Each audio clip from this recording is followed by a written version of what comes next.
in the yard, and we're collecting these to install in our mini mating nucleus colonies. We need approximately one frame of these for each nuke we're going to be making up. So, and we want to get young bees out of the brood chamber because they'll live a long time in these nucleus colonies, and they're accept queen well, and it's just best to start with young bees. So the first thing we do is we find the queen and cage her, put her in a little cage like this. We definitely don't want to be shaking the queen out, so we cage her first, and then we pick 5 frames from each colony to shake these out of. And we shake them into the bulk box that is with ventilation on the bottom. There's 2 frames here hanging there with some food on those frames, and then this is the funnel up at the top that we shake these down into here, and then these can hang out in there, and later on we'll super these out to add to the nucleus colonies. So let's get started, Dave. We'll grab the 5 frames for each one. See all these there? I like to just leave the frames outside the hive so I can keep a good count of how many we've done for each hive. We're going to do 5 for each hive. That's pretty much all there is to it. Just pull them up, shake them off. There's little stops built into here so we can bang the frames on them. These colonies have a lot of brood in them, so they'll very quickly replace the bees. So shake it out. Just hold that frame up there, Dave. You can see all that brood that could be hatching out. Replace these bees. 1, 2, 3, 4, 5. So we're done with that one. So now these frames can go back in. And we move on to the next hive. So I'd just like to explain how this mini mating nucleus colony is arranged and how it functions.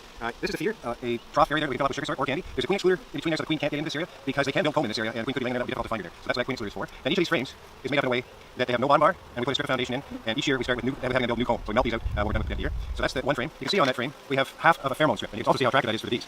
So that pheromone strip smells like a queen, and it helps to hold the bees inside these nucleus colonies. They have no brood, no comb, no queen, and so they're prone to absconding from them. That little strip of queen smell holds the bees in there until they get a queen hatching out.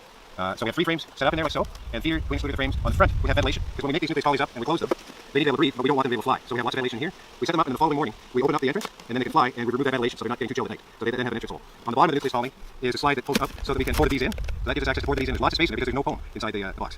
And when it's in this position here, it has ventilation at the bottom as well, so they have flow-through ventilation when we have the entrance closed. Venting here and venting at the bottom of the nucleus as well. So now we'll load them up with these.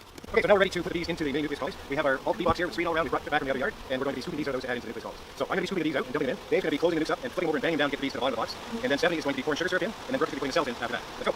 So we open it up, get it ready to open, and bang it down hard, and then shake the frame, and now spray water in quickly. So the bees are all flying up. We wet them down like this so they don't fly, and periodically we need to reapply more water.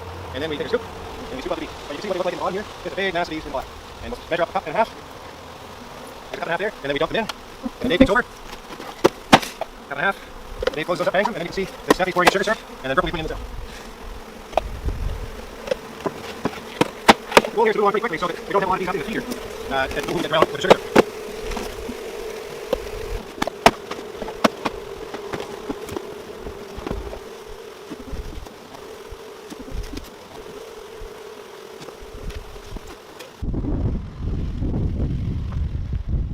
So we've loaded these up into these nucleus colonies, and now we're setting them out into the yard.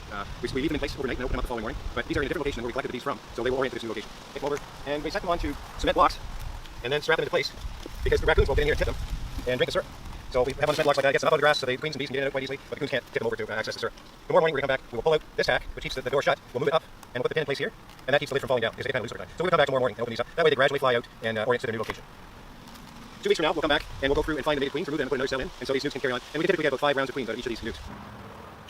So we're back here after 2 weeks. 2 weeks ago we made up these nukes, and we put in a queen cell into each one of them. Those queens have hatched out, flown out and mated, and hopefully started to lay eggs. We're going to harvest the queens at this point and put them in cages so that we can use them in other colonies or sell them. So to go through this, what we do is we unstrap the hive, we hold with our thumb on the bottom here, and then pull gently up on the lid, and then flip that lid over beside here, turn the box, and first of all have a look at the queen cell. We can see the queen has hatched out.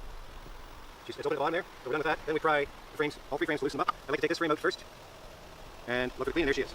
Very often the queen's on this frame, and we've got eggs I can see in there. She's a good size, she's moving around. But she's mated and is laying, so we can now pick her up and mark her. As we're taking frames out, and it may be 1 frame, or 2 frames, or even 3 frames before we find the queen. So we just lay those frames like that on the lid. Occasionally, we find the queen inside the box. So we try to move through these frames quickly and catch the queen while she's still on a frame. If she's inside the box, we then have to use our hive tool, play a little bit of hockey with her, and just gradually move her towards the top like that, so that we can then pick the queen up. But this time, we're fortunate we found the queen on the first frame, so we'll now mark her. And we'll clip the right wing, since it's an even here. Got a little bit of honey on the wings here. There we go, got that separated. And then we're going to put that queen into a cage, like so, and pick out attendants. We're looking for very young looking bees to put in here. And we'll put 5 attendants in with the queen. See how I'm covering that hole up with my finger, and just holding it up enough to pop another bee in there. And we'll put 5 in. Just a couple, so there we go. And then the next thing we do is put the candy in place. These cages come with candy tubes that we can slip into place here. And there we go. That's all ready to be mailed off to another beekeeper or installed in another colony. So that's how we cage, mark, and flip our queens. Now, if I came to this hive and there was no queen present in the hive, what I would do is add another frame of bees from another nucleus colony, and what we would do is transfer a frame that has eggs and larvae on it into this colony, so that it's in more of a position that will accept bees and it doesn't lose strength. So we always switch the frame out.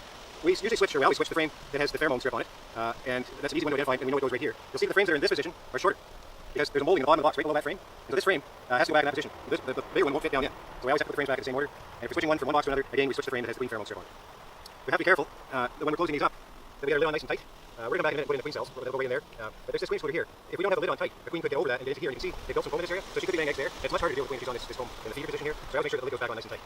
But that's a little nuke that's ready to put a queen cell in. We go through all the nukes first, find all the queens, cage them, and then we go back afterwards and put the queen cells in. So you'll see that coming right up. So we're ready to put the queen cells in now. We open up the hives and then put cells in. As you can see, we're keeping the incubator in the shade, so it doesn't overheat. So we open that up, we have our cells in here, we keep them vertical, and we handle them gently. So Stephanie can open up those nukes now.